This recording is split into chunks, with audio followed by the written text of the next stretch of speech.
Anna, have you ever had to talk to your boss in English? I mean, asking for something important? Oh, yes, Jack. My heart was racing, my hands were shaking. I thought I would forget all my English.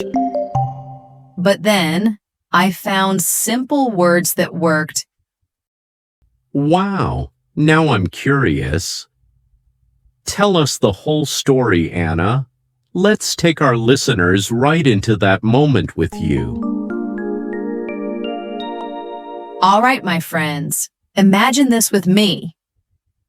You need to ask your foreign boss for something in English. What would you say? Today, I'll share exactly what I said, so you can use it too. Part 1, Storytelling. Anna, have you ever felt your heart beat faster when you had to speak English with your boss? I can't imagine how stressful that must be. Oh, Jack, it was terrifying. I woke up on Monday with a tight feeling in my chest because I knew I had to ask Nathan, my boss, for a day off. Just one day off made you that nervous? That shows how big the moment was for you. What was going through your mind that morning? I kept telling myself, it's only one day. But in English, it felt so heavy. Even making tea, my hands trembled.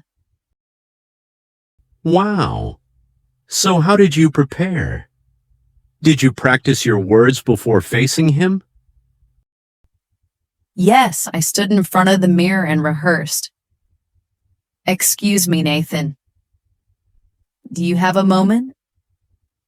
My first try sounded so small. That's brave, Anna. Did practicing make you feel a little stronger? Or still nervous? Practicing helped, but fear stayed with me. Still, after 12 days of English practice, I had a little hope in my pocket. I like that phrase. Hope in your pocket. So what happened when you reached the office? The elevator ride felt like a countdown. When I walked in, the smell of coffee was strangely comforting. And there was Nathan, sitting at his desk. That must have been the scariest sight. Yes, he looked so focused. My heart raced, but I breathed deeply and whispered, "Excuse me, Nathan. Do you have a moment?"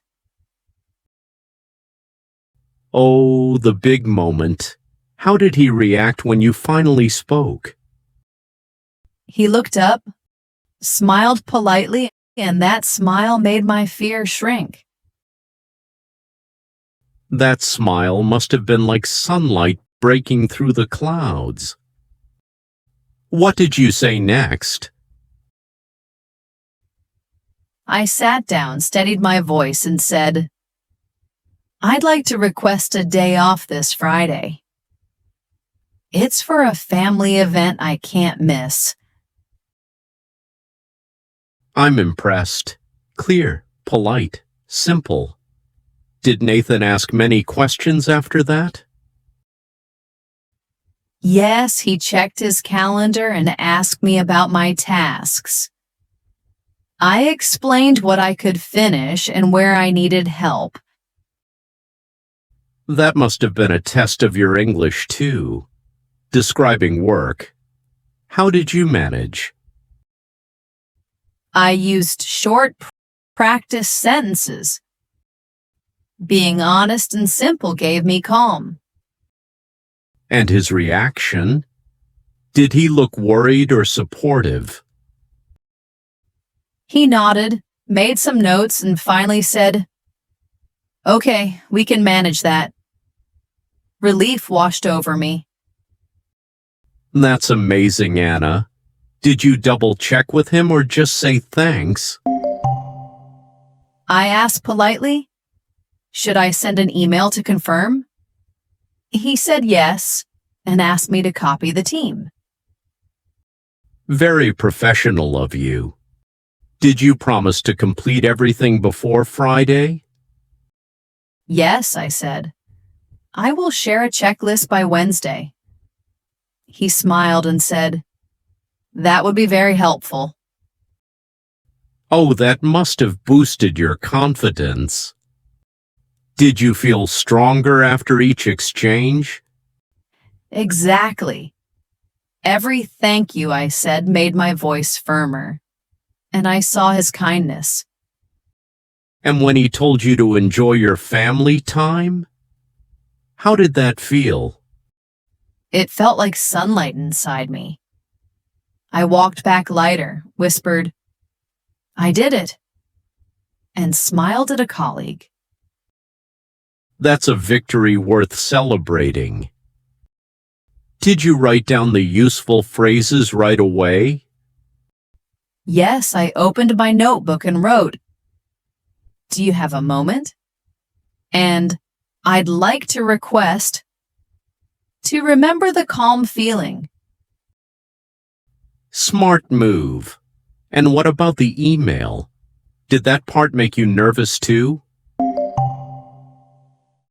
Yes, clicking send felt small and huge at the same time. But I kept the email polite and clear. What did you write exactly? I'm curious.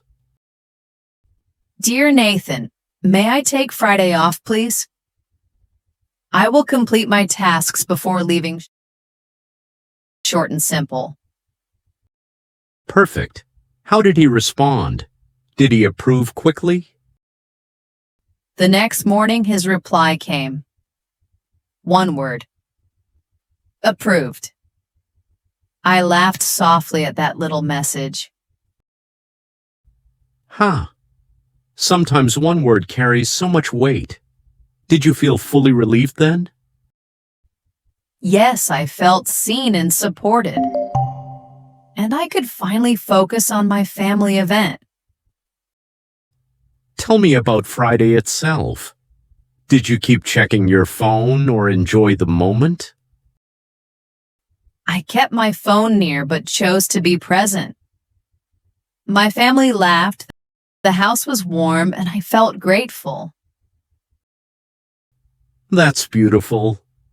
Did you reflect on your English journey that day? Yes, I thought back to 2 weeks ago. Asking my boss felt impossible then. Now it felt natural.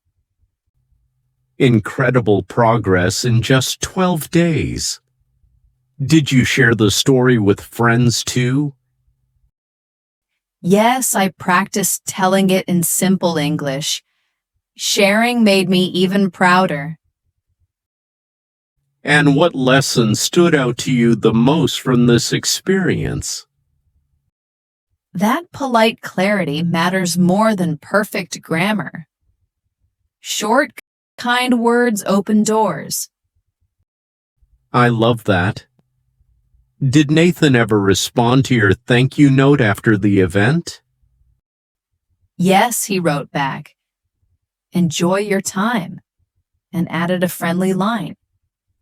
It meant a lot. That shows he respected your effort and planning. How did that make you feel? Supported and proud. I realized courage isn't no fear. It's action with fear. Beautifully said. Did you write about this in your learning journal too?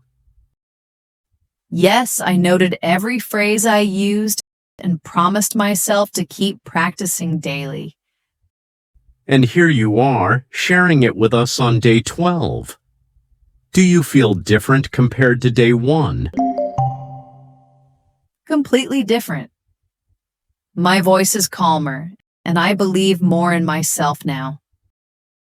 Anna, your story gives hope to so many people who fear speaking with their boss. Take small steps, one sentence at a time. Fear is normal, but courage grows when you speak anyway. That's the perfect message. Thank you, Anna, for sharing this powerful story. Thank you, Jack. And thank you, my friends listening. If I can do it, you can too. Anna, your story was so real. I could feel your fear and also your success. But now let's help our listeners. They need simple, ready-to-use phrases for their own office life. Can you share some tips? Of course, Jack. Let's turn my experience into practical examples so everyone can speak with their boss more easily. Part 2, Practical Tips. If I need to start a conversation with my boss, what's the safest way? Begin politely. Excuse me, do you have a moment? It shows respect and prepares them to listen. What if my boss looks busy, but I really need to ask? Add a choice. Is now a good time? Or should I come back later? That way, you don't interrupt rudely. How do I actually ask for a day off without sounding demanding? Keep it soft and clear. I'd like to request Friday off, please. I will finish my tasks before then. Sometimes I don't know how much detail to give. What's best? Share just enough, why you need it, and how you will handle work. Short and clear sentences work best. Should I also ask about what happens to my tasks? Yes, that's smart. Try. Would you like me to prepare a checklist or assign a colleague for urgent items? If my boss says the day is too busy, how can I respond politely? Show flexibility. I understand. Could we look at another solution, maybe a half day or another date? Do I need to apologize for asking time off? A short apology is fine, but focus more on solutions. Say, sorry for the inconvenience and thank you for understanding. What if I want to sound professional in writing, like an email? Keep it short. Dear boss's name, may I take Friday off, please? I will complete my tasks beforehand. Should I confirm again after they approve, or just leave it? Always confirm. Say, thank you. I will send the checklist by Wednesday that shows responsibility. And after everything, how do I close politely? End with gratitude. Thank you for your support. I appreciate your understanding. Simple, respectful, warm. You know, Jack, when I asked Nathan for a day off, I felt my heart racing. But I discovered something powerful. Polite, simple language works. That's such an important lesson. It's not about perfect grammar. It's about respect, clarity, and showing your plan. Exactly. And that's my message for you today. If I can do this, you can do it too. One small step, one clear sentence at a time. So friends, what about you? Have you ever asked your boss in English? Share just one line in the comments. Anna will read and like your message. Yes, I really will. And thank you for joining us on day 12. You're making progress just by listening and practicing. Don't forget to subscribe and click the bell so you won't miss day 13. It's going to be another fun and useful lesson. So keep going. Small steps, big progress.